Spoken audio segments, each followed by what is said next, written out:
No, and before I forget, also, what's really, really important is that each one of these kind of steps of the address inform the other. So, there's this notion here of a movement from desire to drive, to intrinsic motivation. If you have an open-ended conversation, you experience how great it is to participate in a conversation, not just receive information.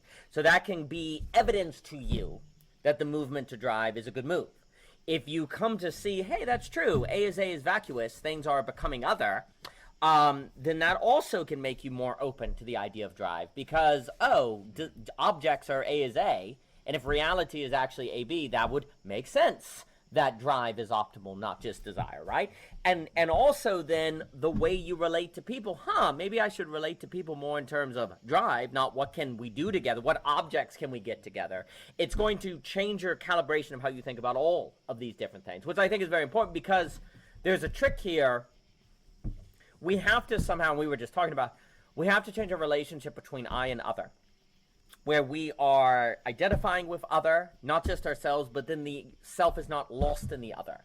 That relationship between, the hive mind and ourselves. So, no, I appreciate what you were saying on that, on the hive mind. So bring that up. That was really important.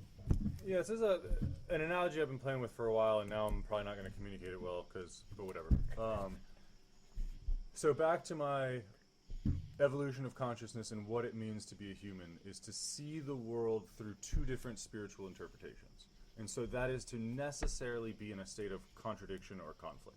Right. And so we are necessarily seeing the world two different ways. And that's why I see the yin-yang as being so meaningful, because it's not that there's a yin world and a yang world.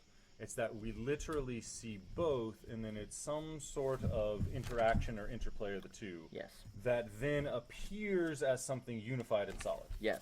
And so it's actually two contradicting diametrical opposites that then we perceive as something fused together. Yes. And so, right. Whereas bees have hives, wolves have tribes, wolves have packs, humans have tribes. And so there's something about Eric Neumann's Origin Histories of Consciousness where the people in the times of Homer were just vessels for God, and they said that, oh, well, I killed somebody because Hera possessed me, yes. or because of Nike or whatever. And the more that we believe in our sapiential frameworks is the more that we think of ourselves as inherently separate, which is the more we take the yin intellect as the default presumptive substrate of reality. Yes. And so then at some point we're enculturated into top-down thinking that we are necessarily separate. Yes. And so I see you as a stranger that we have interesting conversations with. Right. I don't see you as part of the hive. Right. I see myself as a separate person who has my own biology and what I care about, and then I'm also supposed to relate with you on a V+1 level. Right. And what I'm trying to get at is, where do we see ourselves as part of the hive? There's something about an ant or a bee that to us doesn't appear to have its own separate volition. It seems as though the ant is acting intelligently, but it's not from its own brain. Right. And so I think that's the state of modern society, is we've conditioned ourselves to act out the left hemisphere, which then puts us in the fallen egoic state, which then takes for granted the facticity, which yes. then disconnects from the potential, which then disconnects from the thymos, which then disconnects from the spirit. Yes. And so what I'm trying to get at is the nature of identity. What is the story that we tell ourselves? Yes. Are we the story that is separate from the world and God created the world so that we can exploit and dominate? Or are we some sort of shepherd co-creating, participating? Yes. And so at some point, I think we're both a worker bee acting out something we don't understand that is not a part of our yes. separate brain. That whatever an ant is doing is not its own brain separate yes. volition. Yes. The ant is morphically resonating, being guided by something that isn't it. Yes. There's an external cognition guiding yes. the ant yes. and guiding the bee. Yes. My theory is that humans are both. Yeah. We are both bees, morphically resonant, guided by something we don't understand. And we are fallen, separate creatures yes. that act differently. Yes. And so I think the mistake of modernity is the cultural identity that is the story that you are separate first. Yes. And then you live in a community second. Yes. And so you're a V first, and then you're a V+1 because you want to be smart. Yes. No. Correct. You are thrown into a right hemisphere hive, and you have instincts that you have no idea what's happening. Yes. You are a worker bee picking up a grain and moving it, but if somebody were to ask you what you were doing, then you would Gazanaga, give them a shovel and chicken poop. because the split brain, sorry. Fantastic. Xanaga split brain experiments and yeah, whatever. We are not realizing that we have a bifocal personality. We're Yes. not realizing we have two essences. Yes. We are essentially separate and we are essentially together. We are essentially using the saber of left hemisphere saber of intellect that cuts apart chaos to make it digestible. And we're the connoisseur that is part of the great mother that is devoured by the mother that is the unknown that is the whatever. Yes. And we've forgotten that we are bees in a hive. We've Yes. forgotten that we have divine inspiration. We forgot that we are a shaman that has access to the Jacob's ladder to the divinity. Yes. We've forgotten that we have an own internal moral compass that we can tell the truth to, and then that truthful presence will guide us. Yes. And then we think we have to be the intellect. We think we have to be the manager. We think we have to know what we're doing and plan what we're doing. Yes. And then when the knowing what you're doing, planning what you're doing becomes the most important thing, then you're in a propositional tyranny, and then you can't trust your intellect. Yep. Because if you want to pick up the grain of rice from the right pile, you're like, why am I doing that? Why? Yeah. Is the right pile better than the left pile? Yeah. Well, no, it's not. Well, then I can't do it. Right. And so there's something in that non-rationality that relies on the connection, Yes. that is the other side, that is lost out of metaphorical substrate, that is then not in the Overton window, that then can't be talked about because the rational intellect can't Yeah. thingify it and manage it and dominate it. Yes. It's something that's beyond us. It's outside of us. Yes. It's different than us. And then at some point we need to be humble enough to be an ant that is just guided by something it doesn't Yes. understand. Not, oh, I'm an ant and I know what I'm doing and I'm an adult and I have my own free will and I'm picking up this grain of rice because I want to pick up the grain of rice because it looks better over there. Yes. Like, no, you have no idea what you're talking about. Yes. And Yes. so at some point, we're all thrown into this, and then we are the Gazanaga left hemisphere coming up with a reason we're given a shovel. Yes. Because we've dissociated from the right hemisphere that is the hive, that is the Yes. ant, that is just acting out the command of the queen. Yes. And so to what point have we dissociated ourselves to where we think we have to be the intellect looking down? Yes. At what point have we forgotten whatever that divine connection to the self Yes. is that allows you to faithfully pick up a grain that you don't have a reason for? Yes. And how do you do that? That's very well put. Because if you don't do that, either you're going to kill yourself or your children are not going to have a will to live. Yes, and that's basically so, like, that's where we are. And so that's the canary in the coal mine. Is again, this is the best time to be alive. But if we don't realize what we're doing, we're being succumbed to temptation. We're succumbing to temptation on a global level. The collective unconscious is being possessed by the need to justify every action, Yes. which is then justifying the need to sever itself, which is then the bad faith that nothing matters because we're severed and because Yes. nothing matters. I can't even finish the sentence because nothing of it makes sense. Because I'm trying to explain insanity. It's like I'm struggling. I'm feeling insane trying to explain the insanity that is the presence. So everything you just said, which was so well put. So first, that account. I'm going to call that an account. If you took that account seriously, that would make the movement from desire to drive plausible. So, like, if you took that seriously. So, That's why I suggested it. also, too, the very fact that that account would make the movement from desire to drive plausible, and we've also given reason to suggest if we can't move to drive, then basically the socioeconomic order collapses or it eats our children. That the very fact that you get that result would provide reason to think that the account is valid, because it seems to, if you don't believe something like that, you end up in negative consequence. Now, of course, that's not a proof. If you don't believe that, you end up in nihilism. If Yes. you believe that, then You don't. you believe in Yes. something. Then you have a spirit. Also, And so how do you too- find belief? How do you reconnect Yes. with the spirit? Because there's something about reason that is non-believing. Yes, that's And so correct. there's something about we need to be non-reasonable so that we can believe. Yes. Because reason depends on belief. Yes. It's like we're putting the cart before the horse. It's Yes. like we're like, whoa, well, what about the cart? Well, let's Yes. make a really nice cart. Well, it's Yes. like, well, how are you going to get there? That's correct. Well, we'll get there. We just got to make a nice cart. Let's just. Exactly. And also, we have noted that identity requires relation and a certain becoming other. So the idea of worker bee and, this kind of idea of the morphic resonance. Resonance suggests that there is always a bee. I could be using that term wrong. 'Cause that's a Well, very from complicated Sheldrake, term, it is I'm- I think he uses that I'm with pirating the it, bee. and I'm hoping that's right. I mean, the idea, the odd thing is that ants will behave in a way that is for the good of the colony, without having any idea of why they're doing it. Like, it's just, there's a collective intelligence that is beyond the individual. And that, I think that is embedded in every human psyche. And I Yes. think that is the God image that we've killed. I think that's Nietzsche killing the God. I think that's the problem. I think that's the loss of soul. I think that's why we have a meaning crisis. Because meaning comes from the spirit's association to it. And if you Yes. sever your spiritual associations and you're only reasonable, well, then at some point there is no meaning. I am strongly of the opinion, so if we use morphic resonance as this idea of this participation of that of which you intelligently and meaningfully participate in without being able to fully identify or even explain why you're doing it, that experience is strongly the experience of meaning. Because if you know what you're doing, it's not, this is the weird move, and Blondel points this out all the time. If you know what you're doing, it's not meaningful to you. And that's the problem with being possessed by the Luciferian intellect and Yes. only doing things you think you know. Yes. Is because then actually, technically, nothing is meaningful. Yes. It's data, and you can point Yes. to it, and you can hide behind the excuse, and you can give yourself a static reason. Yes. But at some point, that's almost a substitution for meaning. The key notion, so Blondel's book Action, which I think is a very important book, but the point I always bring up that I think is so powerful, he's like, the moment you're certain of something, you stop caring about it. Exactly. And so the weird thing is we've made so he's critiquing modern philosophy. He's like, the goal of philosophy has become to obtain certainty, which if you gained, you'd stop caring about it.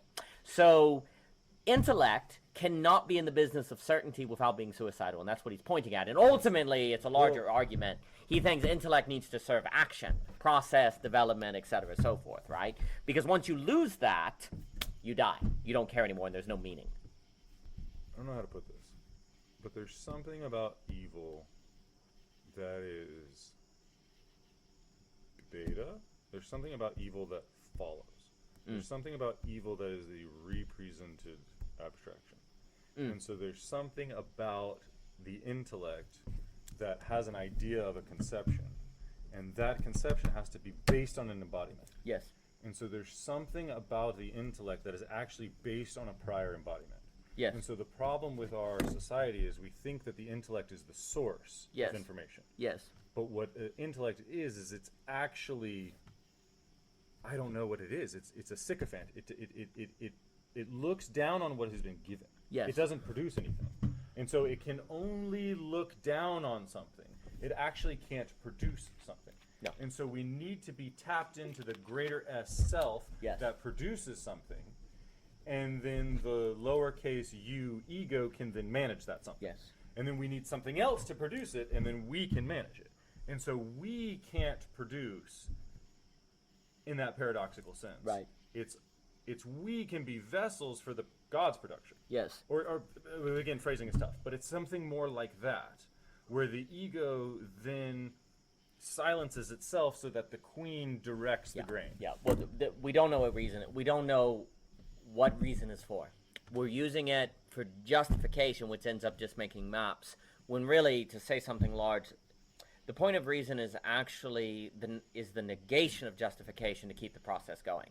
Like, So it negates the kinetics. Yes. That's the point. Yes. yes. Exactly. So actually, because MTC thinks that is what's real, and so we Yes. can only realize what we've grasped. yes, And so now you're saying, no. Once you've grasped it, then it's like unreal. yes, And so there's something about being present and aware with an experience that you Yes. don't know what it is. yes, That you then have to keep experiencing it. yes, And there's something that, you see it, you recognize it, well, then I can ignore it. yes, And so that, what it is, and once you know it, then allows you to ignore it. yes, And the lack of knowing it means you have to pay attention to it. Yes. And then by paying attention to it, you're experiencing it. Yes. And then by knowing it, you're ignoring it. yes, And so that's the paradox of confusion. Yes. Where we think that knowledge is meaning, yes, but actually knowledge is separation. yes. That's And correct. so we are trying to find meaning by separating ourselves Yes. from Yes.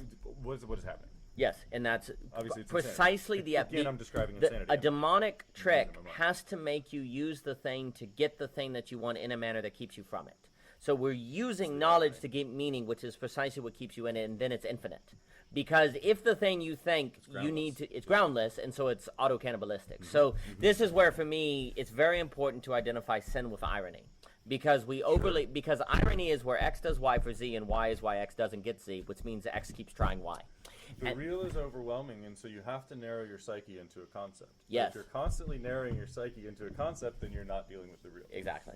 That's exactly right. So the point of reason is actually to negate the concept, to open you back to the real, but then to help you judge to the degree of the real you can handle, to introduce the concept that then you negate. So the point is this: the function of reason is break it down. To break it down. And that's why philosophy is realizing that your prior map was wrong. Yes, that's correct. And that's why you're looking for the Gödel point, Yes. because you're seeing the insufficiency. Yes, that's exactly right. We are using, so reason is supposed to break down, not cut off. So that's why you talk to people. You talk to people because you want to reorient them. Yes, that's correct. You don't tell people something they already know. Correct. You give them something different to reorient them. Yes, that's correct. And then you're also supposed to use reason to deconstruct your prior ideas of what you think needs to be done to help orientate that person to keep you open. Reason cuts. So you want it to break down, not cut you off from the morphic resonance per se, or the source. The problem is, if you make that mistake, reason's not going to let you know you made that mistake, because you then close it off, right? So you have to be using reason to break down whatever is cutting you off, but that means it has the potential in it to cut you off because it can break down. And that means it can break you down to just being a reductionist part, right? So that's what that's the danger of reason, is that it is a tool that can keep you open, but in the very capacity it has to keep you open is actually what can make you nihilistic. So let me explain that. So philosophy, let's just put it this way. Philosophy, what do you do in philosophy? You ask why. So in asking why, I could reduce something to nothing, because I say, why are you doing that? Why are you doing that? Why are you doing that? And just keep going forever and you get an eternal regression, right?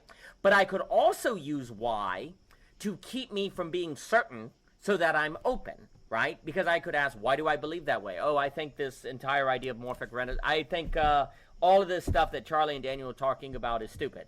Well, why do you think that way? And I could actually use that That doesn't make sense to me. I don't understand it. Yeah, and I said, well, why doesn't it make sense to you? Is that because it's unintelligible, or because there's something you need to raise yourself up to, right? So I could use... it is unintelligible, or because you can't... Exactly. So I could use the why to open me to the other, or I could use the why to say there's no point, because there's always another why question. And that's where you're using the why question for justification as opposed to humility. The why, the infinite why question that rationality affords is supposed to be in service of humility, not justification. But the problem is, that's only going to work if we believe humility is a good, and that we should be open to the other. But if the entire culture is like, no, it's about the individual, then we're gonna use it and end up in nihilism. Yeah, can I hop in here? Please. What was your distinction of cheap empathy and what was the other one? Cheap and cost empathy based on Bonhoeffer. So now let's do that same contrast. Yeah. With faith and belief of your own products. Yes. And so what I'm thinking is happening in modernity is we are top down given a structure, and then we just take the structure and then we agree to it and ignore it. Yes. Yes. Now what I'm saying is that philosophy is, what was it, not cheap? Costly. Yes. Let me write that down so I keep Costly. Costly. And so let's do costly philosophy. Yes. So now we've severed the world and we have a form. So now let's run that idea till its logical conclusion. And then let's really believe that. Yes. And it's only once you really believe that and you run that to its logical conclusion that you see there's a Gödel point. You see it's incomplete. Exactly. You see it's insufficient. Yes. That's it. And so you have to believe it to see that it's insufficient. And so That's it's it. oddly the faithful person who really Yes. believes in Yes. it Yes. then sees that it's wrong. Yes. But it's the half-assed BSer who's just faking Yes. everything, Yes. who then just uses that intellect as a bad faith static to hide behind. Yes. Yes. But that's the irony where many times the person, and this is a vast generalization, the person who actually becomes more open, say in their Christianity, or open to new ideas, are actually tend to be the people who take it incredibly seriously, whereas a lot of people that are actually more quote-unquote fundamentalists are those who have not taken it to its extreme. And that's where you need to actually finish your map to reach the Gödel point, right? Yes, that's what ends up happening. And so cheap people take these different complexes, they learn this, they learn this, they learn this, they learn this. And then in this monad they have this character, and in this monad they have this character, and in this monad they have this character. Yes. But what makes sense of all of those? So then when you're cheap and you're cheap and you're cheap and you're cheap, you don't see that you're disintegrated. Exactly. And so if you're costly doing it, and if you're really doing it, then you have to believe in Yes. it. And then you will orient, because you won't be doing all of this cheap stuff that doesn't make sense. That's correct. And so I think the MTC is the person that actually just BS's. They just regurgitate. They just take, Yes. they take a concept and then they pretend that that concept's real. Yes. And so then they're not actually being in life the concept. They're almost using that concept to not be in life. Yes. And that's why it's kind of a death drive. Or that's why it's That's about right, sacrifice, and that's why they also become very rigid and very that's adamant. why it's weak. That's why Yes. it's a weakness, and that's why Nietzsche said that the morality is weakness. It's not good. It's not compassion, because it isn't procreative. It doesn't destabilize you enough to encourage you. It doesn't. No. It doesn't disorient you enough to make you bored, to then realize you're insufficient, to then inspire something new. Yes, and it like keeps you in that numbness of ignorance of you don't care. Yes, And so the problem is that most people have been conditioned to not believe in anything. Correct. And so then they're given a map, and then they just fake the map. Yes. They don't even believe in it. Yes. And so they're acting out something they don't even believe. And so Yes. then they're dissociating from themselves and Yes. doing themselves. And then you Yes. say, hey, what are you doing? Yes. And then they post hoc rationalize, use their Yes. intellect to explain Yes. what it is. Yes. Yes, and then And so at some point, no one's actually living anything in anywhere. No. And so it's all cheap non-participation. Yes, that's and right. So where is the belief? Where is the cost? Yeah. Where does it mean to care? Yes. What does it mean to actually buy in and believe and have integrity and back up your words? yes, Versus just spouting off a bunch of different monads because they're all disconnected because you're just overfitting Yes. to the data. yes. Did that? That 100%, and basically what that means is everyone's, like the majority of people's beliefs are weak, but the way you defend that weakness is through certainty and rage. And It's through not even believing it. It's Yes. just you claim it. yes, And you just claim it, and then you just claim it, and then you just claim it. But you're not actually believing it. yes, And so then you're lying to yourself. Yes. And so then you have fooled yourself. And Yes. so then by believing in these static things, you have deceived yourself into thinking that stasis is real. Yes. And now you've oriented your personality around your inability to be present. yes, And that's so right. then you've worshipped your. I hate to say this, but there's some people like, oh, I have a pain tolerance, or I can be so. And it's like, no, you just dissociate. Yes, And so you are not strong. correct, You are incapable of handling the real. correct, And that makes you brittle, and then that makes you susceptible to ideologies and Yes. the banality of evil. yes, yes, And so then where do you get the person that has the strength to not succumb to the temptation to use the cheap intellect? yes. And basically, How do you get people to believe?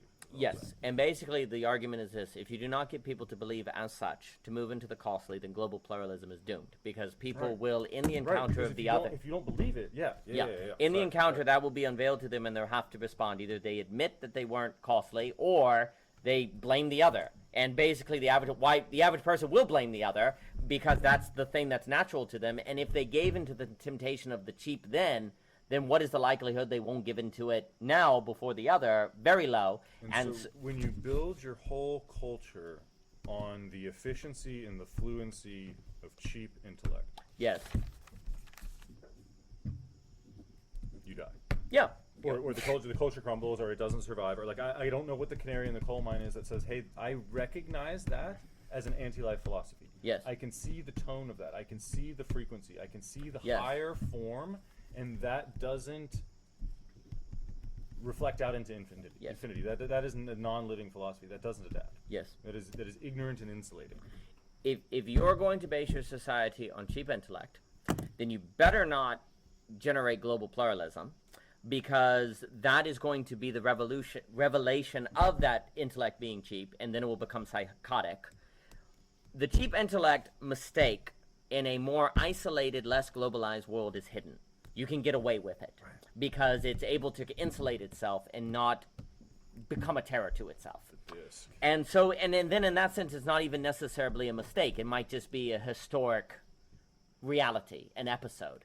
But when that runs out, and you get into global pluralism, as you necessarily will with global capitalism, technology, etc., then you can no longer make the cheap intellect mistake without great consequence. You will have to flatten intellect, and that means set it up to be replaced by AI. If you do not want to be replaced by AI, or you do not want to flatten it, if you say we want to take difference seriously, if you want to take difference seriously, then the cheap intellect mistake is not allowed. You can't do it. But that's the whole point, is that the equivocation of the flattening makes it the same.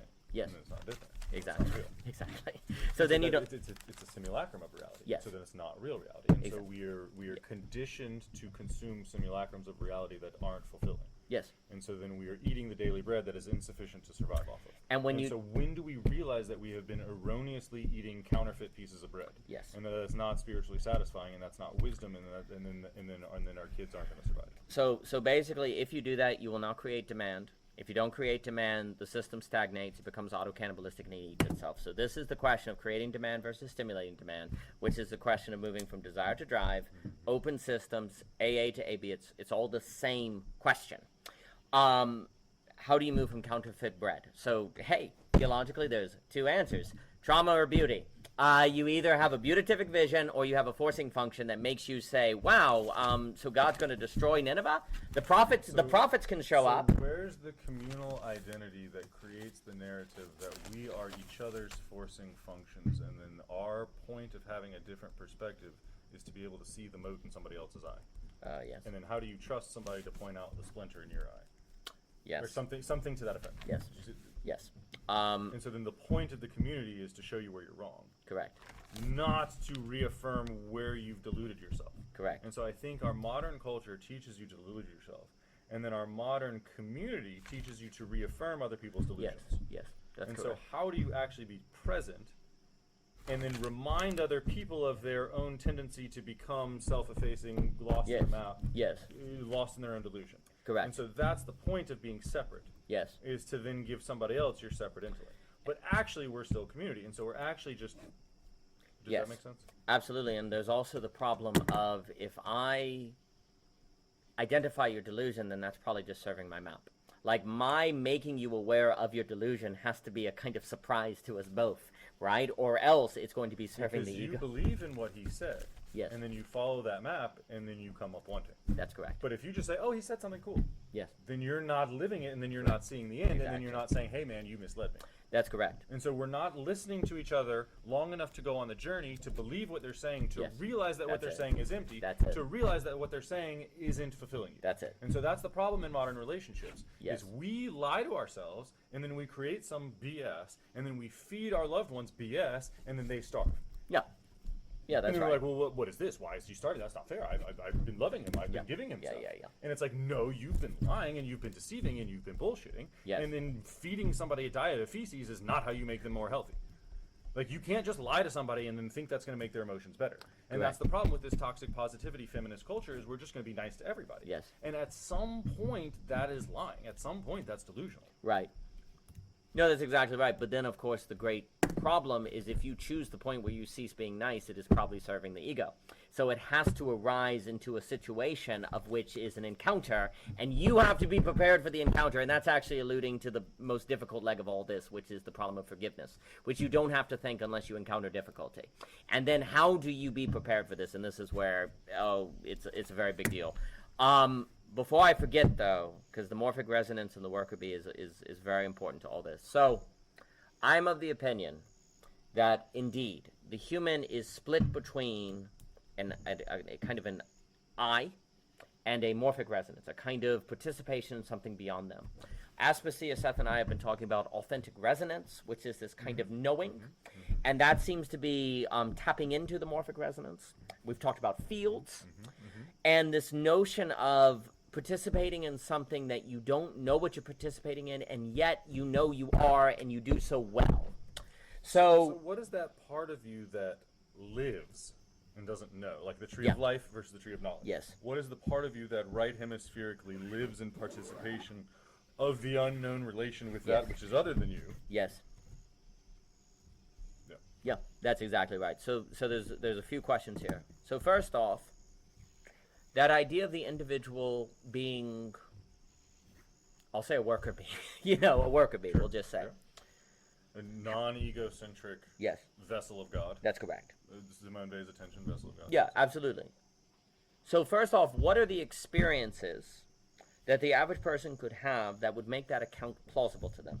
Because that would be step one. So that's a great account, guys, but and maybe it's true, but it's not plausible to me. How do you make it plausible to me that account is valid? You have to live them through it. You have to live them through the mistake. They have to come to the error of their own ways and realize it's insufficient. Yes. They can't take my word for it. No, they have to And have so the experience. If they can't believe what you're saying, and if they don't have the moral responsibility to take your line and to put it into a sphere, and then to go on the journey of the quest, following out the Yes. spell of your spell, and then you spell them out the information, and then they go through the map Yes. and traverse the map, and then they go on the journey, and then they follow the way that you're orienting their psyche. Yeah, I got lost. No, Something. so that's Because exactly. people aren't believing that. People are Yes. just taking it and then logging it away or filing it away. Yes. And then that's not engaging with it. That's not realizing No. it. That's not living in it. No, they have And to so we're experience not it. being it in life. We're like consuming it and forgetting it. And so then we're like looking for a reason to forget about it. Yes. And so then it's like a bad faith, something that doesn't integrate it. And then it isn't learning. Yes. That's exactly right. So there has to be an experience, because ideas are not experiences in the conflict of mind. It has to be an experience. So what are the experiences that make it plausible? Experience their own failure. Yes. And then realize that. Yeah. That's exactly right. So how do you make, and that would be the opening to the worker bee, almost like the worker being per se, like that mode of seeing both the I and the morphic resonance, right? So there's a few experiences. One, I don't think it's by chance that many creative people are open to this kind of thinking, because if you've sat down and written a story, you've had the experience of intending something and then being surprised by what you intended, and you feel like God's working through you, the muse. So creative acts tend to make this account plausible. And an open conversation does, because you'll be talking and have ideas you never had before. You'll have your own ideas clarify. In a true open conversation, the account of the worker bee becomes valid. In jazz improvisation, if you ever do an improvisational jazz, then it becomes plausible to you, because you have that experience of you being essentially the only person playing the sax, but your idea to play the sax is informed by the group.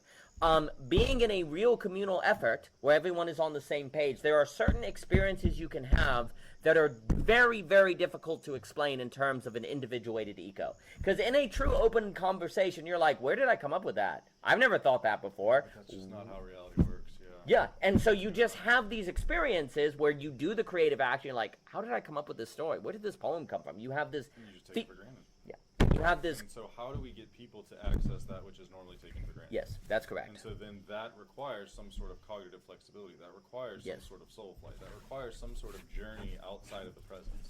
That requires a trip into the imagination. That requires, whatever, a psychedelic, imaginatory, fantasy, whatever that is, whatever you want to call it.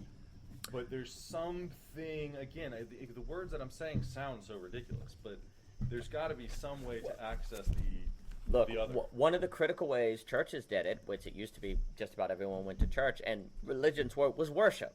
Mm-hmm. Worship was a critical, because let's take the act, we forget... I don't even know what that means, though. No, but imagine... Yeah, can you clarify that? So worship, yeah, worship, let's just think of, Plato talks about choir. Let's just talk about singing together. Worship is the idea of orienting yourself toward the vertical, that is, and saying it is greater than me. Mm-hmm. Well, right there, that's a +1, if anything. That worship can go a long way to opening you to the vertical, right? If you remove worship, there is not a reminder every day to think beyond your substrate, to think beyond your mouth, right? But a critical idea of just the physical act of worshiping, you can feel the spirit. You can feel the excitement in the room. You can feel this lifting up. Plato places choir at the center of education. What? Why is that? Because it's a participation in the harmony. It's this participation of I and other. You can't do a harmony or choir. I sang in choir for years, but there's something about worship and singing. We don't actually, it's a funny thing to think. The average person does not sing anymore. The average person, let alone sing with other people or sing in public. Singing in public is actually a very powerful practice of the reminder of I, other, worker bee, because you listen to music and you just know the next note. How do you just know the next note? You just know when that doesn't sound right. This is what Plato's entire stress of choir is basically a reminder is a way to make plausible the worker bee. Because Plato is absolutely suggesting that the human is a worker bee, quote unquote, that there is some morphic reference. That's why he's defending the eternity of the soul. He's like, the bee, we can only explain subjectivity as this bothness.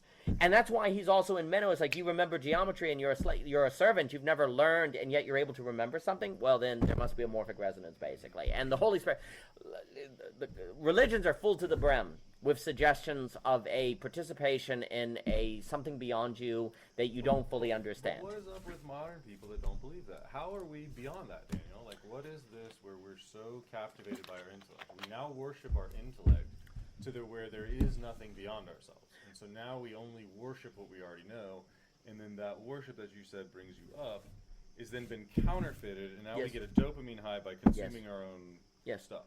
Yes.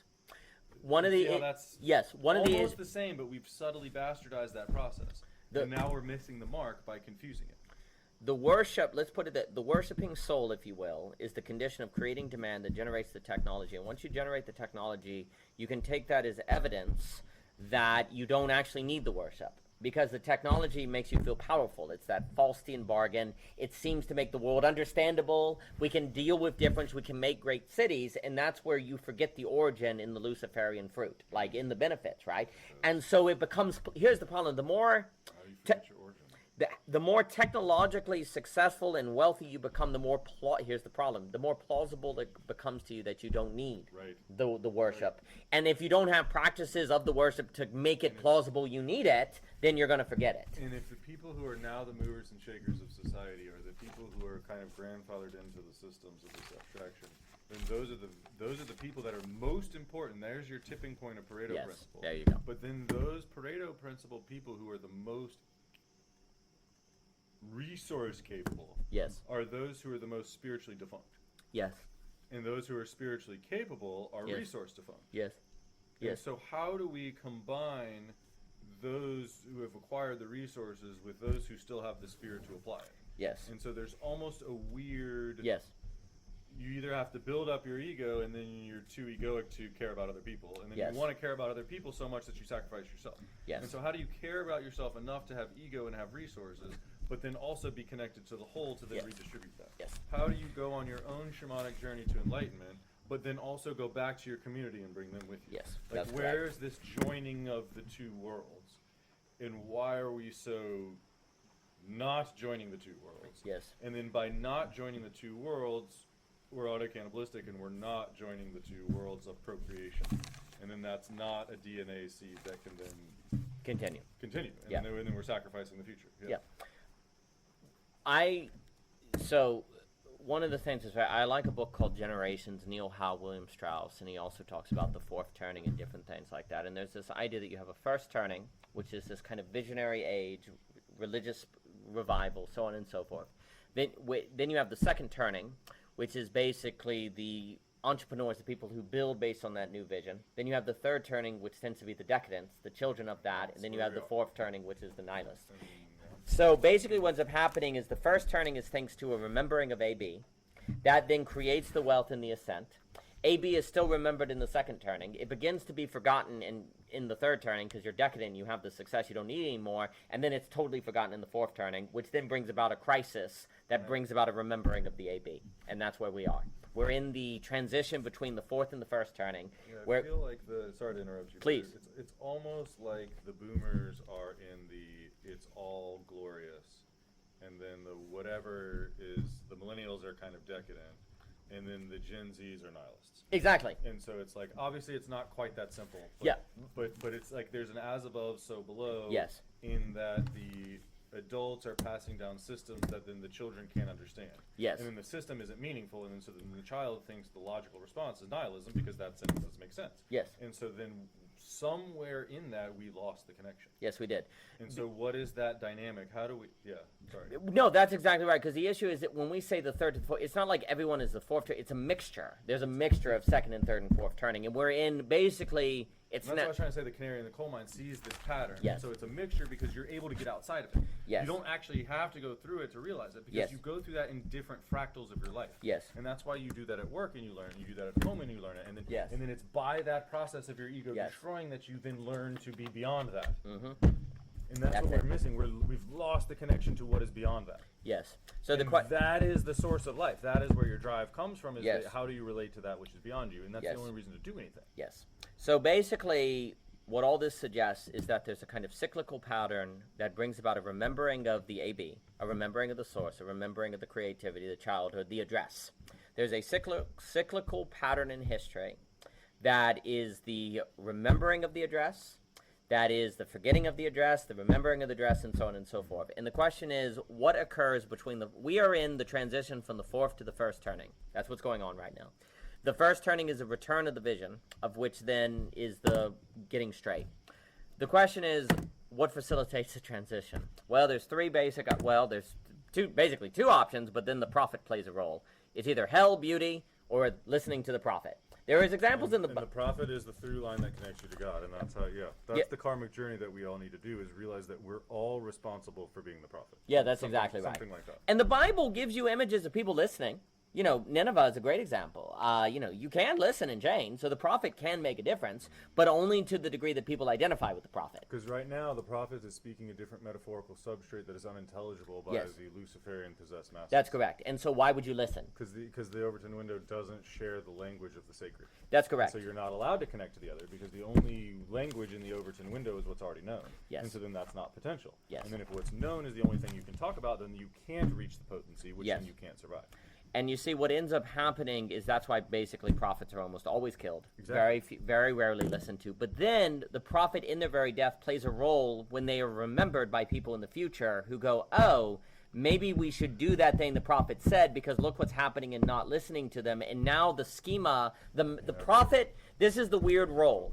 The prophet gives you a map, knowing that it won't be listened to, that needs to be there in history, so there's a map you can turn to that's actually the Gödel Point map that brings you to AB. So the prophet kind of has to be early. The prophet almost has to be early to place something in history that can be remembered when people are ready for it. So then you access the inner prophet, you try to listen to your inner God, and then your intuition gives you an impulse. Yes. And then your reason comes back and silences that. Yes. As above, so below. Then the prophet goes and talks to God, and then comes back to God, and then says, hey, we have this idea. And then the society says, no, that doesn't fit our language. Correct. Which is literally the same thing that we've been talking about this whole time. Mm-hmm. And I don't know how to make that more real. I don't know. I think that's really important. I think that's extremely important. That is the structure of history. And the question is the following. To what degree is our current moment a certain paradigm shift in everything? And what I mean by that is this is the structure by which linearity that is disconnected from the vertical has been able to not finish itself off, like apocalyptic, right? And so far, so good. The question is that I think about a lot, and it's it's dangerous to ask this, but I think there's reason to ask this. Is this time different? In the sense of the mechanism of history correcting itself back to the first turning, is that no longer guaranteed because of nuclear weapons, because of AI, because of because of the severity of global pluralism? Because if that's the case, because each time it gets bigger and each time it gets more painful. Yes. And that's why we're so afraid of it, is because it keeps getting painful. Yes. But at this point, the inability to do it and the increase in technology and the lack of ability. Yes. Is this going to be incredibly painful, or is this going to be destructive? Yes. Yes, that's what I go to. And basically, because I do ascribe to Hegel's structure to absolute but either knowing, way, we can't put it off. Sorry. That's right. Or either way, it's irresponsible to put it off. Either way, it's immature to put it off. Either way, it doesn't make sense as the canary in the coal mine that sees the pattern of this. Yes. It no longer makes sense to be the selfish person that puts it off for tomorrow. That's correct. But that is what every addict says every day of their life, and then they go back to the bottle. Correct. And so how do we, as the shaman, admit that the culture is addicted to the intellect, when the culture addicted to the intellect is going to silence the body, that then is the messenger, Correct. that then is the and then as above, so below, we're crucified by our companions. Yes. And so then we're afraid to have courage to ourselves. Correct. And so at what point do we have courage to ourselves that encourages our companions? And at what point does that as above, so below, can we then change our culture? And I think that's what Nietzsche meant by then redetermining your own values. Yes. Is it's something about retaking responsibility for it. Yes. Something like that? Yes, that's 100% correct. And what is the question that I go to very, very often on this issue is, I think it is reasonable to suggest that this natural first, second, third, fourth turning structure moves us from, say, reason to spirit to religion. The movement from religion to absolute knowing, which is going to be the Gödel Point, it is not clear to me that that historic cycle can force that. It seems like it has to be chosen. And that's why this seems different. And if it has to be chosen, then the problem of address and spread has to be thought, and increasing the probability of the conditions of the average person, which is a very tall order, but seems to be So at what necessary. point does the prophet choose it, the neurotypical scapegoat and kill the prophet, and then the only way is trauma, is the only way is the flood? Yep. So how do we agree to have courage to ourselves, to then listen to the prophets externally, to then take responsibility to re-having faith, Yes. to then getting out of the intellect? Yes. Something like that? Yes. Because what I would say, like, basically, incorporating what you just said, the movement to every stage of the phenomenological journey, as Gödel calls it with Hegel, seems as if has transitioned in history basically by a mechanism of trauma. It's been a mechanism of trauma that has moved the average person Yeah, there. because we're not adult enough to want to seek our information. That's correct. We are running from it and running from it and running from it until we get kicked in the face. That's correct. So the question is the following. Can the movement from religion to absolute knowing, which would be, on terms of society, when a critical mass of people make the transition to absolute knowing and thus identify with the Gödel point, can that be facilitated by trauma? I think it has to be, almost. But this is the question. So is it external trauma or is it internal trauma? Yeah. Are you sitting there and are you costly going through your maps Yes. and realizing of your own volition that Yes. your map is insufficient? Yes. Or are you cheaply doing these things and BSing Yes. things and writing checks and then never cashing them and then just living a life of lies that then you never realize your mistake because you've Yes. never actually believed in it. You've never gone Yes. long enough Yes. to realize you've missed Yes. the mark. So you And just there's multiple ways of missing the mark. it has to You be can traumatic. not aim, and then you can also not pay attention to your last shots. And then you cannot cultivate that ability to aim. And Correct. we have not cultivated the ability to aim, and No. so then we don't even know if we're hitting the mark. Correct. And so we're shooting something, and then we're left Yes. hemispartically saying, "Oh yeah, that's where I am." And it's like, well, no, what? So what you just said is it has to be a kind of internal trauma. Exactly. It That's has to be some kind of trauma. Yes, and I'm it has to be a suggesting the trauma. prophet is saying, "Hey, make it internal." yes. So Because I agree. otherwise, I agree. it's going to be So, unmanageable. so here's the move, okay? Every step of the journey up to absolute knowing can be through an external trauma. An external trauma can move you from reason to spirit to religion. The movement from religion to absolute knowing must be an internal trauma. But the question is the following. How would you go through the work of an internal trauma? You must move from desire to drive. You have to be intrinsically motivated to be willing to work through that internal drive and thus be able to pay the cost, right? So this is the question. How do you move someone from desire to drive? How do you make someone intrinsically motivated? Because those are the only kind of people that will go through that internal trauma. Because the internal trauma is only going to result when basically everything has failed you. Because when everything has failed you, then there's only one thing that must be the source of that failure, and that is you. And you see, people will move from reason to spirit when reason fails them. They'll move That's my from point. spirit to That's religion. why we need to get into costly reason. That's why Yes. we need to believe our own reasons. Yes. Because we're reasoning and then not believing our reasons. Yes. But if you really believe your reason, you'll eventually sever that too.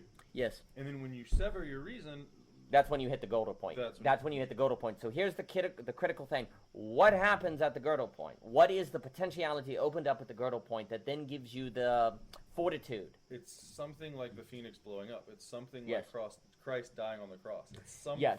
like Yes. a loss of sanity. It's something like a breakdown. It's something like a destruction. To me, it's beauty.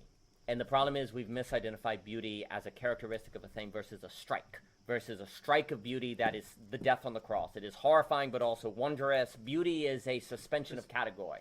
Because you can't relate to what is outside the wall without something going through the wall. And Yes. So you can't relate to the other without your wall being destroyed. Yes. And so there's something about the beauty that necessarily is destructive because it destroys your status. Drive your is stasis. you have to desire the destruction. But that makes no sense unless it's beautiful. Right. Right. So how do we make errors interesting? Yes. How do you make your own self-effacement beautiful? Yes. How do you make Yes. realizing how you've Yes. been wrong your whole life, how you've been Wonderful. an addict and missing the mark, how do you make that interesting? How do you make somebody want to digest that? That's how do you right. make somebody stop dissociating from that? Yes. Stop making excuse for that? Yes. Stop blaming the other?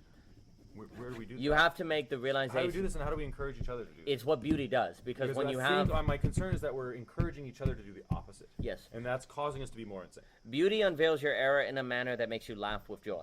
Like, to put it in a set, like you go, oh my gosh, I was wrong, and it's joyful. Like, it's not horrifying, it's joyful. So that's why trickster is then the joker, because then the jokester then makes the horror of the mistaken intellect funny. Yes. And so how do we see the horror of the mistaken intellect in such a way that it's funny and it's interesting and we ingest it and we learn from it and the body keeps the score? Yes. And the new ego egg that is Yes. given to the intellect Yes. is learned the lesson of the broken Yes. down from the past. Yes. And so where's that connection to the memory? Where's that future Homer? Yes.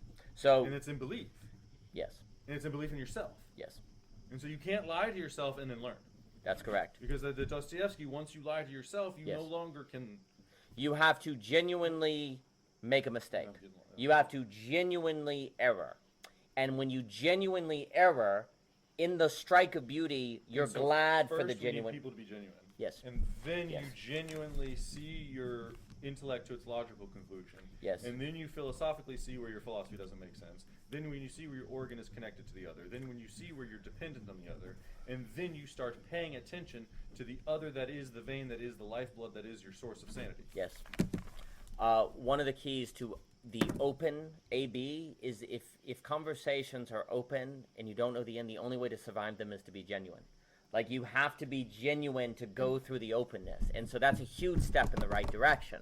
Because if you're going into the unknown and you're not genuine, you're dead. You have no chance. You can't think in categories with your Luciferian intellect and also be uniquely genuine and present. Yes. It's literally a trade-off. Yes. And we don't understand the sacrifice we're making. That's correct. We think we're orienting ourselves by severing ourselves with our saber intellect. Correct. It's the exact opposite.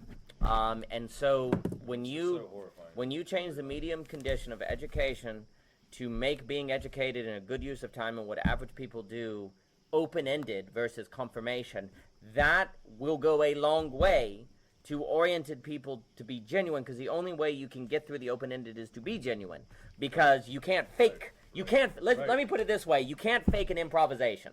You cannot fake improvisation. You can only do it well.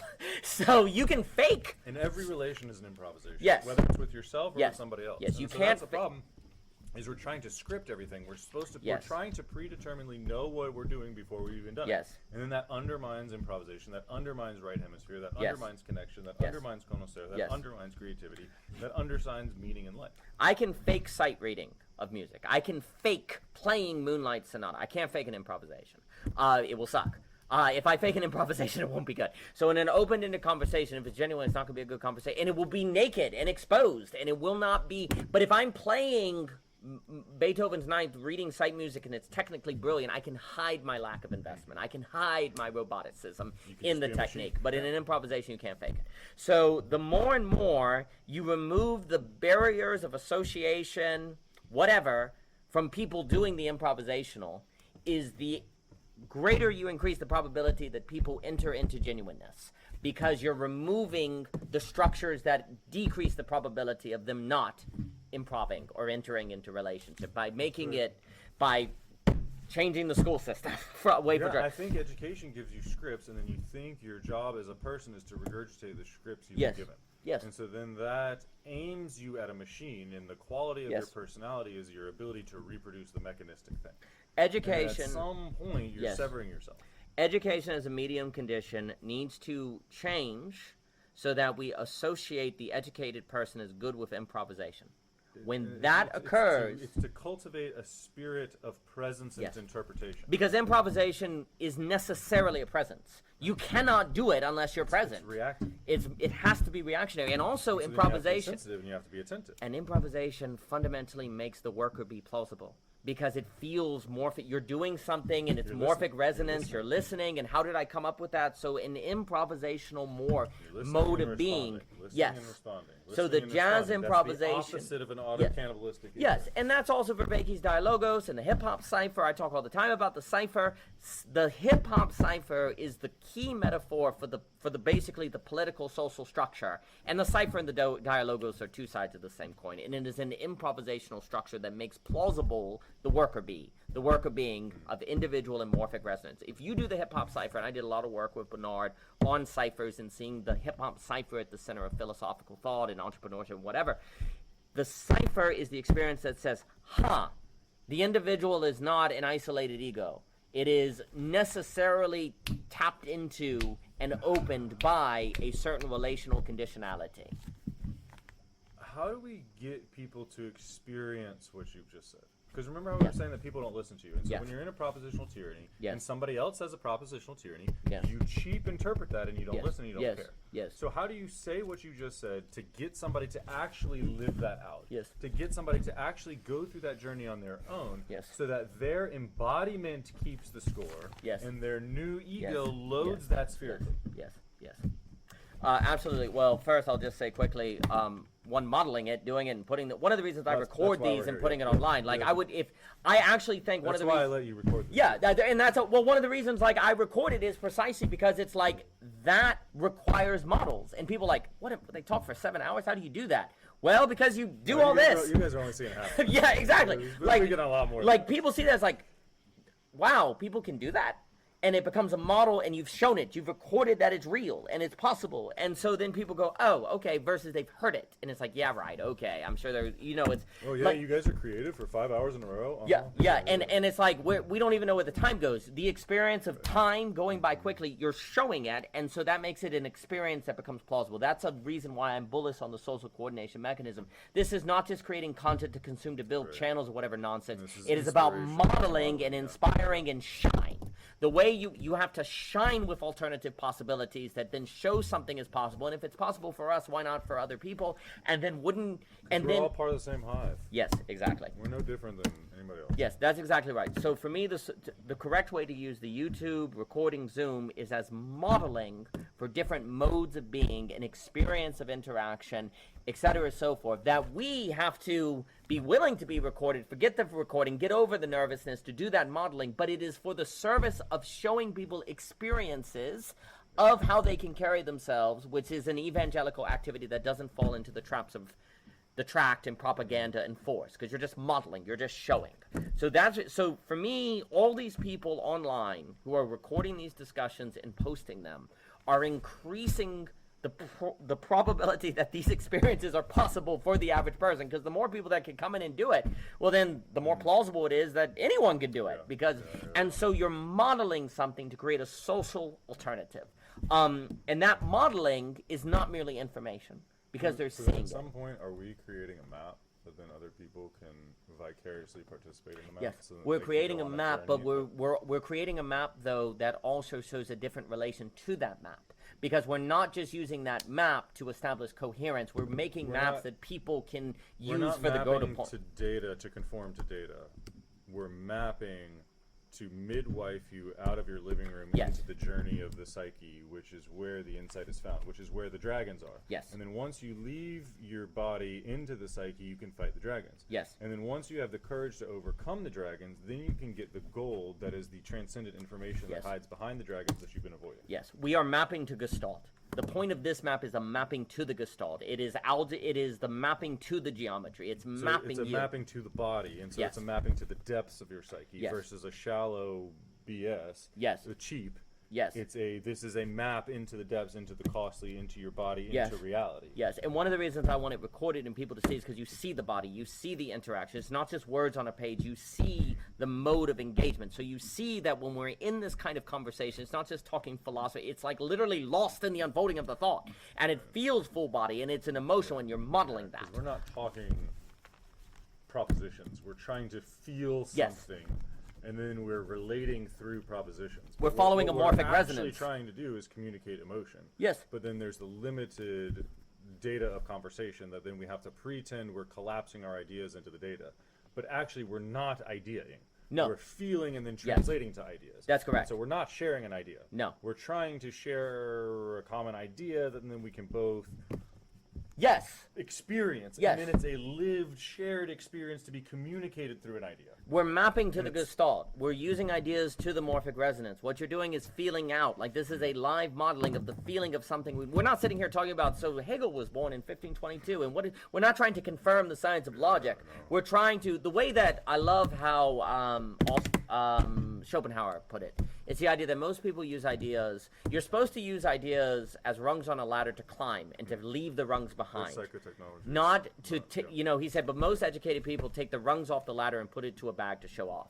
We're trying to use ideas to forget about them, to enter into a certain self-forgetful, because that is the most I meant to mention this.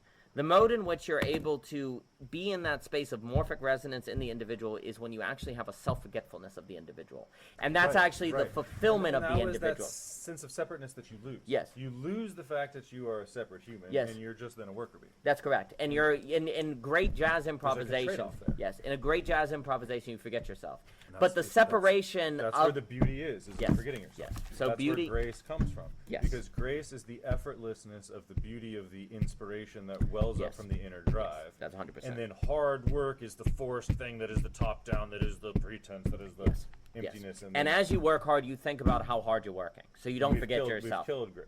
Yeah, We've- there's no we've grace. killed No. trust. We've killed No. faith. We've Gra- killed creativity. But this also gets at how you make sense of the mystery of what do you mean the burden, the yoke is light, but take up your cross. How do you make sense of this? In self-forgetfulness, the cross is light.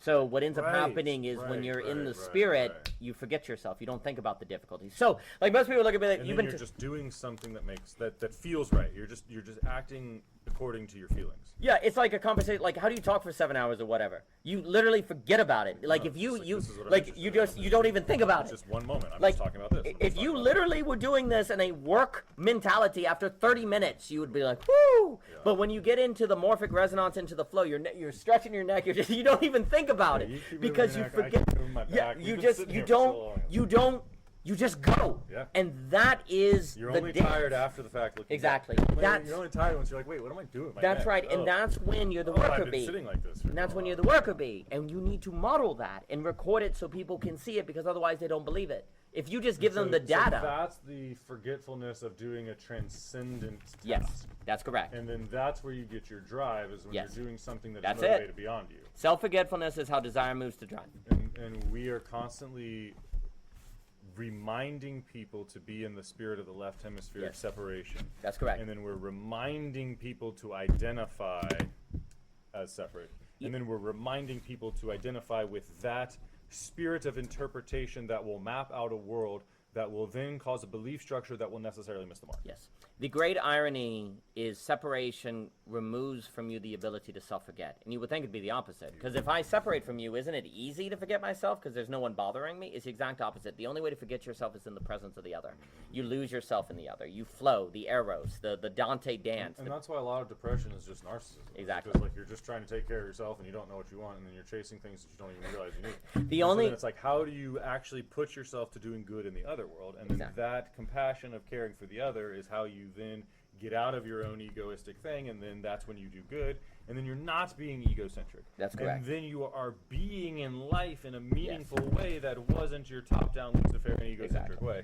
And then you're not acting selfishly. Yes. And in paradoxically, those times of other service is the most redemptive. That's Yes. that's what we're missing in society. 1,000,000%. The great irony is that the only way the narcissist forgets himself is to off themselves. You literally have which is to. why this is auto-cannibalistic, which yes. is why it's child sacrificial, which Yes. is why it's a death Yes. cult, Yes. which is why the presumed Luciferian intellect Yes. is an anti-life philosophy. I mean, 'Cause ultimately, it doesn't live. I'm- It doesn't have a live core. It is literally that which substitutes for not having a live core. Yes. And that's why the narcissist is the damaged child who then grows up to not have a center. Yes. Because they were never attuned, they were never paid attention to, they were never believed in to have their separateness. Yes. And so then their whole life is an illusion of keeping up these things to make themselves feel whole again. Yes. And it's like, no, you just forgot that. And it's because you're constantly conditioned to be separate, and then you're trying to medicate your separateness. Yes. And it's like, at some point, you have to remember that you're not just separate. Yes. And that whole you are separate and need to take care of yourself is the presumptive, necessary missing of the mark that is causing Yes. the confusion. Yes. Completely, beautifully said. And basically, ultimately, that means the choice is between self-forgetting or death cult. It's one or the other. You're either going to figure out. You choose yourself into suicide, or you choose others into compassion and survival. That's really well put. And so, basically, the question is. Because we are not selves, we are Yeah. hives. And so if you're not taking care of the hive, Yes. you're killing the hive. Yes. Like there's a trade-off. Yes. And you don't get to invest in yourself the whole time without costing the hive. Yes, that's it. And so we are constantly costing each other. Yes. And then at some point we're costing ourselves, because then as above, so below, the sphere goes Yes, inside. that's it. And then at some point we're deceiving each other, and we're deceiving ourselves. Yes. Yes. And so that's why this is all eventually a karmic journey of the inner thing. And so Yes. that's why we are trying to then map out to be the midwife to then let other people go on their own journeys. Yes. Not saying, hey, I went on this journey here, follow this formula. Yes. No, that doesn't work. Co- That- absolutely. And it's the person who's too scared to go on the journey themselves Yes. that then thinks they need to regurgitate somebody else's track. Yes. Yes. And that is the person that needs to hear this message the most. Yes. Yes. And so they are the least capable of doing it, but the most in need of the message. Yes. And that's And so how do we find the people who can do it and let them do it in enough way that's beautiful and interesting so that the people who can't do it are still attracted to the beauty and interest that they can't yet manifest. Yes. And then they try Yes. to become Yes. that beauty Yes. that they can't Yes. yet manifest. Yes. Instead of looking at something that they can't have and then pulling it down because it makes them feel insufficient because they sold their soul and they can't handle the fact that they sold their soul and they're now Yes. a weak coward. Yes. And so how do we get people to then believe in that which is greater than them, which necessarily isn't them, which requires them being outside of themselves, Yes. which then requires a lack of that narcissistic Luciferian tyranny, which is the only way we can reconnect and find love and connection and support and survival. That's the only way to tap back into the inner drive. No, it's not the only way, but it's an easy way that makes sense. yes. It's So one way of doing it. basically, in my opinion, the probability of that occurring for the individual that is least capable but most in need is greatly reduced if they don't see it, if they don't experience it. And that's why recording these things, modeling and putting it is an act of that possibility. Now, does it do anything? I don't know, but it is an act of that possibility. By Isn't the it? fruits we shall be known. Yes, that's correct. So it isn't. Can't It know is. that now, though. It is exactly. So it there. I don't. I think the chances are significantly less if all you do is tell them. Like you just give them the information. They have to see the full body participating in the You can't folding. cast pearls before swine. You have to give pearls to explorers, and then they can go into the pearl and explore it themselves, and then they see the beauty that's within the pearl, and then they realize that Yes. they are that which can see the beauty in things. Yes, And that's then they correct. start believing in themselves, and then they're not just consuming what you give. Yes. And then they're not swine. Eh. And then they're not pigs that are abusing Boxer, Animal Farm. Yes. The pig, the cart before the horse, Nietzsche and Dostoevsky abusing the horse and having a breakdown, Animal Farm abusing Yes. the Boxer, the ass that's the beast of burden, that's the Bourdain's donkey that can't Yes. make the decision. These are, sorry to throw 19 metaphors at you, but, No. but I don't think they're actually that different. No, they're very similar because ultimately it is And the. so where's the pig part of the psyche that's exploiting the horse? Yeah. And how do we find that shamanistic part that then starves the narcissistic pig, that then makes the society more horse-like and productive? Yes. That is then connected and realizes that it's a worker bee just working, and it's a Yes. horse doing the bidding of the farm. Yes. But then the horse is happy to serve the farm because Yes. the horse depends on the farm. Yes. And it's not the pigs exploiting the farm to then milk it and exploit it, and then Yes. the farm dies, and then we lose the thymos of the farm, and then the farm loses its community because the people on top are Yes. exploiting it. Yes. Yes, this is an as above, so below for society. Yes. And so at what point did Bernays and the Jekyll Island people then cause a conspiracy to then create an education system that then creates a bunch of top-down Luciferians who Yes. then needs their desires to then buy the market, and then now we are lost. But Here we are. did I just ruin it? Did we just answer that?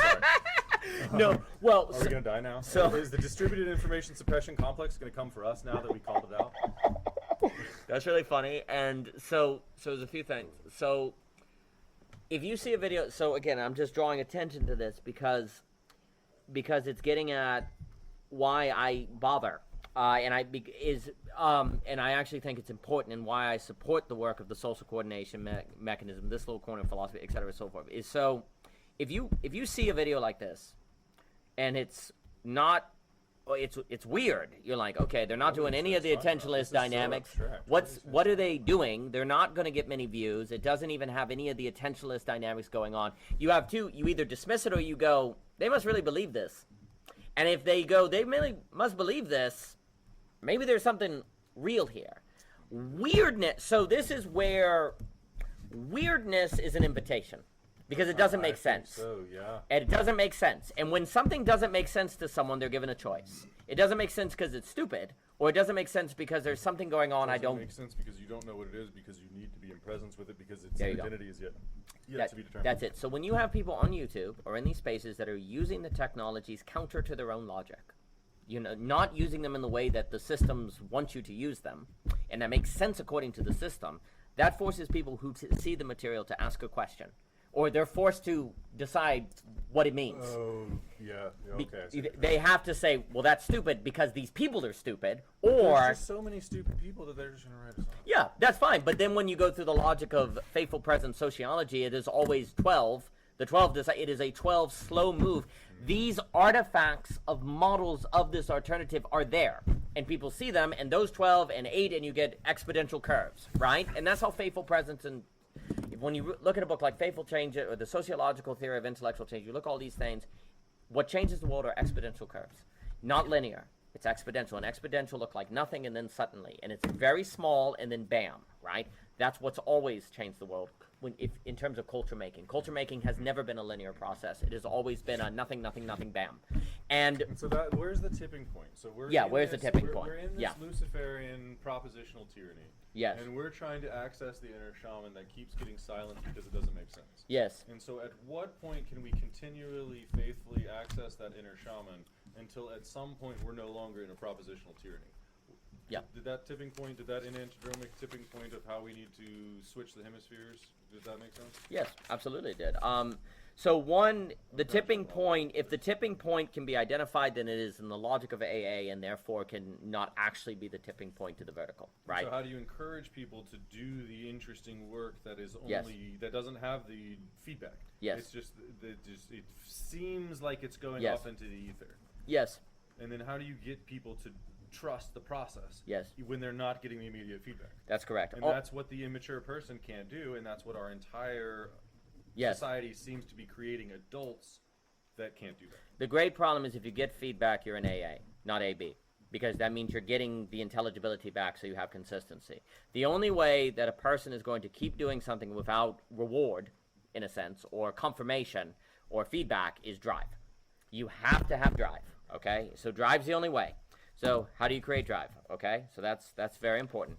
Before I forget, I just wanted to just put a note on this idea of a inner trauma, and it seems like trauma moves from religion to absolute knowing.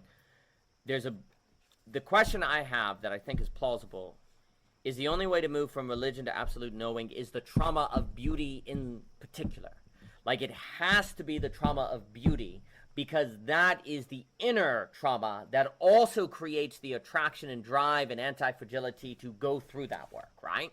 I can see people going from the trauma of the 2008 financial crisis to spirit from reason because and that's not beauty. That's saying, wow, our models didn't work. We got a housing crisis, so maybe we need to rethink things, and people go into a spiritual direction. But then they go into spirit not, and this does follow what happened. You know, the spirit not religious took off big time after 2008 financial crisis and 2001, 9/11. The spirit, but not religion, but then, of course, spirit turned out to be vacuous, and the vacuousness and the atomization has moved people back to religion. We just switched it. Yeah, and so people. That's the idol worshiping. Is we're taking religion as an idol. Yes, and so. And it's not religion, but we're calling it religion. Yes. And so then we're saying, oh, religion is this, religion is that, and it's like, well, no, it's just the idol worshiping religion is that. And so what we actually need is the religio that combines the hemispheres that is unknowable. Yes. Not the collapsed religion that Correct. I was saying you were misinterpreting Correct. before. Yes. But yes. Well, not misinterpreting. But it's very fair. It's very fair. You know The concern is that without Hegel and the kind of notion of absolute knowing where lack is central to your thinking, then a Peterson religio is going to be stuck in the AA. Yeah, I'm getting the Vervaeke religio to the binding, not the religion of what's known and what's determined. And the binding is everything. I'm all about religio as binding, which is getting to the Kyoto School, and I know Vervaeke speaks of the Kyoto School. I have no problem with that. How do you increase the conditions of possibility for the average person to bind? And here's the issue. The question I have that I think is plausible is it doesn't seem as if the movement from religion to absolute knowing can be done by a binding that is due to an external trauma. It has to be an internal trauma that is afforded by beauty. And that is where it seems to be historically different. And that's where I think we are. And if that is the case, then the motivation of it is not going to be the same as it usually has been in history. It is not going to be looking at leveling events from that book by William. Most movements from fourth turnings to first turnings has been done world wars, plagues, financial crisis, etc., so forth. I don't, and I might be wrong on this, but I am of the opinion that forcing functions like that, I'll call them leveling events, cannot move us from religion to absolute knowing, because they do not force internal change. Right, you're right. You'll just say the system screwed up. You'll just say the society did something wrong. Right. But if you draw into question the logical form itself, that seems to require something different. And this is where, to me, the switch is now beauty is the beauty to trauma versus trauma to beauty. Let me put it this way. Up to absolute knowing, you can do trauma then beauty. From religion to absolute knowing, it has to be the trauma of beauty, which is a subtle distinction that is massive, because when you say the trauma of beauty, that's AB. It is fundamentally geometry and AB, because you're saying beauty can also be traumatic. When you say trauma then beauty, you're not identifying the trauma in the beauty. You're saying we went through horror, but we recovered, and now we are open to beauty, and we've kind of changed things. No, what we're literally now saying is that the very experience of God is that of a beauty that pierces you, and that forces you to see God as a multivalent phenomenon, where if you hate God, it's hell, and if you love God, it's heaven. That is a geometrical understanding of reality. And that geometrical understanding of reality seems like it requires an experience of beauty to get. Because if you have an experience of trauma, you can always just say, well, that's because we got the linear wrong. That's just because we didn't do the program correctly. But beauty shows you that reality is not what you thought it was. Like, beauty shows you that reality is distinct. It is not, it entails the morphic, right? And so for me, if beauty has to lead now, then, and beauty is primarily afforded by experiences of self-forgetfulness, then we need to show as many models of that as possible. We need to have as many models of that. We need to participate in that. We need to show communities of that. Like, you need to you need to believe in it. Be it in life. That's correct. We need to vote to be the kind of society that believes in that matters, that makes that into matter. Because there's a certain cheap and costly. Yes. Where the cheap is the external propositional hearsay. Yes. And the costly is the internal, I went through this journey and I've experienced it. Yes. And my body's keeping the score. Yes. And there's something about this cheap intellect yes. of the other that isn't yes. the internal trauma. That's yes. then an external trauma. Mm-hmm. And so how do we then go on that internal battle to then go on yes. that internal karma to then believe in it and then cost? You pay attention, and that's a cost. Yes. But there's a trade-off to that. Yes. And so where do you pay attention to get the trade-offs to actually make yourself healthier, yes. not more addicted to delusion? Yes. Yes. That's correct. And that will require an ultimate appreciation of the possibility that every event that can be accounted in the linear entails with it a vertical possibility which the experience of beauty makes plausible to you. Anything short of that will not make that plausible to you. So anything that is just linear is vacuous and empty and foolish. And yes. you shouldn't believe it. Correct. The only application to the linear has to come through the spherical or through the yes. vertical. Correct. Or otherwise, it's a temporary illusion that lets you win this game of the yes. monad. Or that's correct. That's correct. And so how do we realize yes. the thrown into temptation yes. that maximizes this facticity yes. is actually just an illusion of your whole life. Yes. And so your life isn't just this moment and this moment yes. and this moment. Life is like the series of yes. connected tomorrow Homer moments. Yes. Yes. Beauty makes that that plausible. When you have the experience of beauty and self-forgetfulness, it becomes plausible that the linear is only valuable in so much as it is through the spherical, right? If you never... The beauty is that which is like almost by definition outside of your yes. structure. It's by definition. Because it suspends the category. It is by definition a surprise, and yet reality doesn't fall apart. So beauty is the experience of that of which suspends category and reality holds together. If you're possessed by the Luciferian intellect and you're cheap with everything, yes, then eventually you can't even see beauty. Correct. That's correct. That's my concern as to where we're going.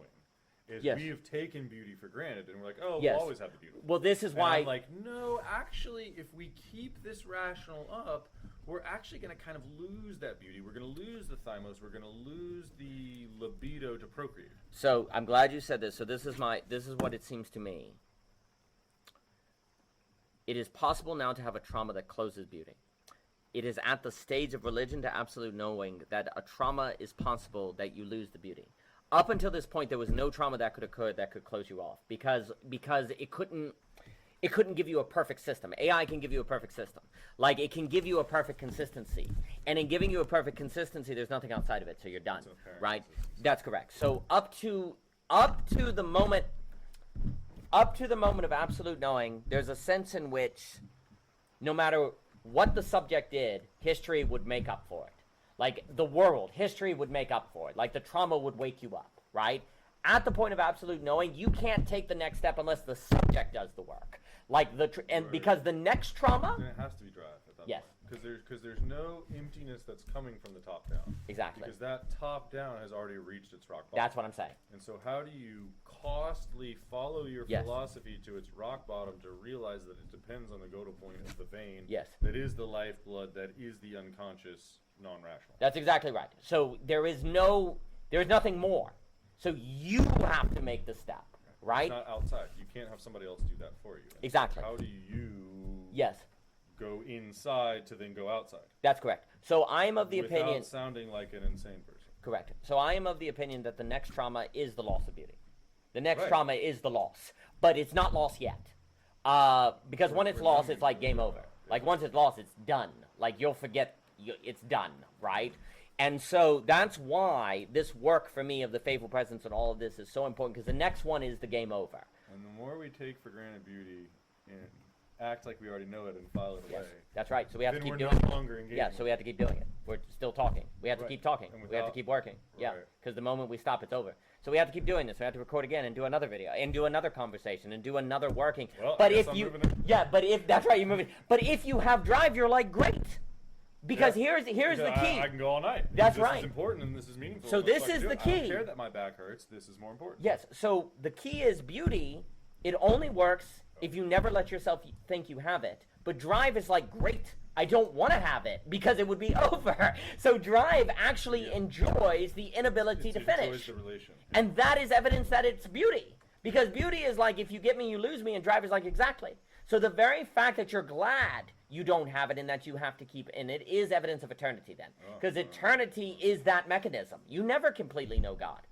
That is eternity. You never completely know God, and yet you always know him more. And that is, drive is fundamentally a participation in beauty. Because beauty is that which you can never exhaust, but you can always know more. And drive is like, great, we now can go forever. Beauty is the food of life, the yes. tree of life. Whereas intellect is the food of knowledge. Yes. And that beauty is what we're atrophying away from. Yes. And if we continue this cycle, then we're going to starve ourselves yes. from beauty, then we're going to disconnect from beauty, then we're going to lose our inner drive, and then we're not going to get off the couch, and we're not going to feed ourselves, yes. and then the society is going to crumble. Yeah, and that's it.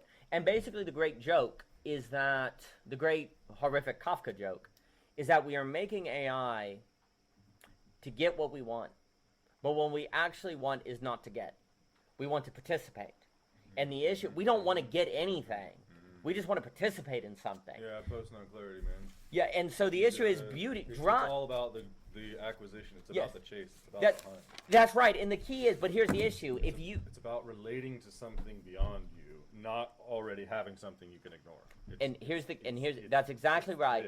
And the key, though, is if you intentionally say, I'm going to pursue something I never get, then it's in the ego. The only way to pursue something you never get is in relation. Yeah. Because relation is something you can't... outside the rational. Outside that's correct. The ego, yeah. Only in conversation, only in relation can you... Only from humble where you're relating to the beyond. Yes. You can't top-down know everything and also relate to something. That's correct. That's correct. So that's the inherent narcissism that we're thrown into, is that which pretends it doesn't need to listen to anything. Yes, that's correct. And then it's that forgetting that you are connected and you are dependent that is the Luciferian hell, that is the narcissism, that is the MTC, that is the static Satan worshiper of hiding behind using the structure of words to act instead of your presence. Yes. That's exactly right. And so what ends up happening is that if you don't realize that the purpose of desire is to negate itself into drive, because desire wants objects, and you say there are no objects that are going to make you happy, I'm going to negate you. The proper orientation is desire is drive. And the only way that drive is only itself it's participating in that which it never finishes, and the only way to do that is in relation with the other, then that also makes plausible morphic resonance, because there's this thing you never finish, and that's when you're actually, dare I say, satisfied. Because you, that's when you're in joy. That's yes. when you're enjoying yourself, when you're in a state of joy, when it isn't a separate you that is desiring yes. something that is not you. Yes. When you are at one and you are in joy and you are relating appropriately to yes. the other, then that is where meaning in life and connection is found. Yes. And that's the only way we can adapt and survive, is by appropriately relating with the other and using procreative energies of balancing both polarities. Yes, and the great joke is that I would argue that when you are in joy and you're in drive, then the probability, then you have the condition of possibility for the creation of drive, not the stimulation of drive, and it actually is far more practical for the economy. That is the great irony, is that because if everyone is in drive, the system is sustainable, we're not destroying the environment, we're coming up with ideas, we're solving real problems, and so what ends up happening is capitalism reaches its success when it has its people in joy, and now they are internally motivated, and they are actually then, they are moving their wants to not just be frivolous things, but wanting one another, and so they innovate and create businesses in service of that. You create businesses and services and objects in service of how to be in joy, as opposed to objects of desire, and so then the system actually, funny enough, greatly enriches. It becomes more wealth creating. Yeah, because the system's trying to cut its head off. Yes. And we're just like, no, you actually need your body. Yes, that's correct. And it's like, there's something there. Yeah, and so what's interesting, AI is, we think that's like, AI is in a sense the final creation of a capitalism that's trying to cut its head off, that can stimulate demand and not create it. And in that achievement of its, AI in a sense is the object of desire of capitalism itself. It is the perfect logic of capitalism. It's the pinnacle of it. And that's Nick Land, and that's where Nick Land is correct. And so the object of desire of capitalism itself is AI. It is a purely enclosed rationality that needs nothing external to itself. And I think that's what an ego is. Yeah, it's absolutely an ego. Yes. I mean, AI is basically a severed head. Yeah. That is what it is. And it's... And that's what we're worshiping. That's what we're aiming And that's for. what we're That's worshiping. what we're being in life. That's what we are aiming our psyche to increase more of. And of course... That's what we have set as our value system. And that is the spirit of attention that we are paying. That is the yes. form of the yes. attention we're paying. Yes. And so then it calls forth the spirit of interaction. Yes. And then that determines the tone and vibration of society. Yes, that's and correct. And then we are thrown into a vibration of society yes. that it feels wrong to vibrate differently. That's correct. And so then how do we have the courage to vibrate differently yes. when that is the only way we can reconnect to the internal drive that's going to connect to the through line that is... Correct. Yeah, sorry. Correct. That's 100%. And critically, it should be noted that AI is kind of the ultimate child sacrifice, because it doesn't produce but lives forever. It can live forever without making children. So it's like you don't need children anymore. And so then we're worshiping that which doesn't need children, which doesn't, And it doesn't need children to continue. Humans need children to carry on their bloodline. AI can carry on its bloodline per se without, because it doesn't have blood, it has data. And so, that's correct. And so it is the ultimate... And so we're worshiping the non-living. Yes. Yes, that's correct. And it's fundamentally molar. And so how do we refine our present ability to have the discretion to see when maps are living? Yes. And then to livingly, costly act out a map for the appropriate temporal duration that it is relevant. Yes. And then to see that through to its logical end, realize the Gödel point, access the vein, get a new blood, and reestablish a new organ that is going to harmonize with the new paradigm. Yes. Because we are the boomers holding on to the old paradigm. Yes. And that is killing the children. Correct. And so how do we get into that self to then be the part of the boomer that then opens up? Yes. And this isn't as above, so below thing. I'm not saying, hey, go talk to your boomer and tell him to open his mind. That's not at all what I'm saying. Did that make sense? That made a lot of sense. Okay. The children, so basically, how does the children show the alternative to the parent who thinks you're just a kid? Yes, because you're a kid and you're crying because you don't know, because you want ice cream because somebody else has ice cream. Yes. But I'm the adult and I know you're about to have dinner, and so I know it's best for you not to have ice cream. Yes. And so you're throwing a fit and crying, but I can sit here and tell you you're just an unreasonable child. Yes. And then if I just top down tell you not to do that, yes, well, then you eventually lose the connection to manage your own emotions. That's correct. And so how do we sit together with the presence to say, hey, I know you want ice cream, and I know you see him having ice cream, but that's not appropriate for you. Yes. And you need to start paying attention to what's appropriate for you, Yes. not just what's salient and pretty and looks good to the Kardashians, but what is actually going to be revivifying to you and making your community better. Yes. Not what is the decadent value of distraction. Yes. To me, the only way the child can do it is by modeling. And they have to It's the model trusting attunement. yes, Yeah. they have to model something And so the if we have parent. a narcissistic culture that can't attune to their children, what are we going to do? Yes. The only way is that the child can model with something the parent cannot deny and they didn't know was possible. And most boomers don't know drive is possible. That's my point. They don't Yes. know drive is possible. And Yes. so then they're like, how do we direct this desire? And Yes. it's like, no, just create a safe space so that the inner drive can happen. And then Yes. the inner drive will take over the world.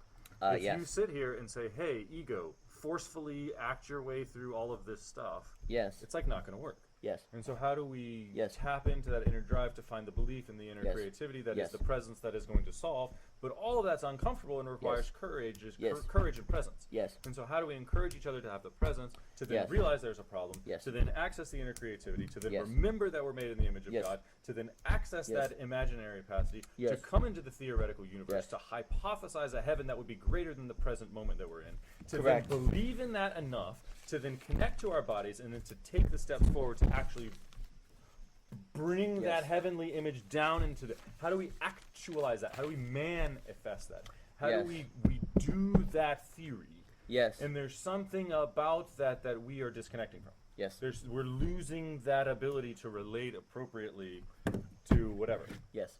Yes. Completely. So first, if the idea of the boomer does not know drive is possible, well, a reason to record this and put it out is because this shows drive is possible. You can see people that forget themselves and engage with it. This is not just telling drive is possible. Look, there it is. Now, they may say, well, I don't care. But this is where the world getting worse and worse. If the world gets worse and worse and you don't see the alternative elsewhere, well, maybe those weirdos, there's something there, right? Yeah, and but so, what if those weirdos are just using their Luciferian intellect to create presuppositions that then they're masturbatorily auto-cannibalizing themselves in front of a camera and they're thinking they're doing something good? yeah, well, come and see. That's the whole idea of the modeling. We'll try it. But the cheap person who has sold their Yeah. soul is not going to try it. They're only going to judge these people using propositions. Yes, And yes. So then they're going to think that we're doing the same thing we're talking against. Yes, and we have to put ourselves in a And so place then where we where's can that? be seen that way and misidentified, or else we're a system. Otherwise, we're manipulating them. So we have to actually be in a place where we can be interpreted as such, or else we're manipulating them, right? And if we're manipulating them, we're in the Luciferian, right? Because it's got to be open to interpretation. Because Yes. that's the whole point. Is we're trying to cultivate presences that interpret. Yes, that's correct. So we have to put our, and one of the reasons is like, well, why put this out there and people see they're just not going to they're just going to, yeah, that would be the Luciferian. That actually That's not, the risk. That's yeah. the reason not to do it. Yeah, that's exactly right. So you say, no, we're going to do it, and yes, we're vulnerable, and yes, they may just blow us off. Yep, that's correct. It has to be that way. It has to be that way, or it's a system. But the very fact that it's not doing any of the attentionless dynamics, you're not doing any of the things that would be smart for your channel, blah, blah, blah, all suggests that, well, I think they're idiots, but they must believe it. They must actually see a value in it. And, well, if everything else is failing, maybe there is. Then maybe there is something there, right? Like, to be like Jesus, you have to be crucifiable. Like if you're not crucifiable, you're not like Jesus. And but that very And we're trying to condition each other to not be crucifiable. Yes, that's correct. That's correct. Horrifying. And That is we so horrifying. yeah, so we basically are like, yes, we are crucifiable, but that has to be part of the picture, or else you're Luciferian. But then how would you actually be willing to do that which is crucifiable? Drive. It has to be in joy. And so the very fact is like they're doing the stuff that makes them crucifiable. Why would they do that? That's irrational. No, it's non-rational, and we do it because we see the beauty and drive in it. And so the very fact that you're putting yourself in a place where you can be seen that way versus closed off in a university where even if they think they're jackers, like, well, it makes them money and they get status, right? No, we're doing it without status, without money. We're just doing it. So it's completely crucifiable. So you have to go, well, they must believe this, and that's the that is the possibility, right? And in that well, now we have the faithful presence that can But possibly I think change. in order to get there has to be a presence that's curious to begin with. And so my fear is that we're actually conditioning that presence out. In the society? Yeah, absolutely we are. But that's why we need to do this work now. I don't think it's gone yet. Yeah, I think but yeah. I don't think it's gone yet. I think there are people that still have it. The whole dream of AI is to get rid of the is total damnation. Right, that's my point. And so the clock is Because the ticking. is being less and less. Yes. Less and less people are going, Yeah, that's right. And more people are just like, I mean, the clock is ticking. And I'm not saying that in a sense. I experience the clock is ticking, but then if you bring it into fear, then you're in the spirit that can't do this. So you have to have a certain intentionality, but not fear. And that's where you have to be intentional, where you're not wasting time, but you're also not panicked. And that, I think, is the proper mode. A certain sort of carrying yourself with a certain gravity, but not fear, right? And that's a very important balance, I think, about all the time. Because I do think basically the is vanishing, but it's not gone. And the more people that do the and see this, and they begin living it, then you can bring back the because then in their life, it's reversing that. But we start believing it. And yes, start voting for it. That's correct. Yeah. We are in the age of the war. And you could put it this way: the transition between religion and absolute knowing is marked by a war against the It is marked by the final battle between the possibility of the and the loss of the the movement of the spirit versus the loss of it. It's like the final kind of spiritual war. And so that's the inner karmic battle. Yes. That's the Bhagavad Gita. That's Yes. the Luciferian fight. That's Christ and Satan. That's the internal battle that is the identity that is us. Yes. And if we're still looking for society to give us the formula, to have the formula act instead of us, Yes. we're going to madness. Yes.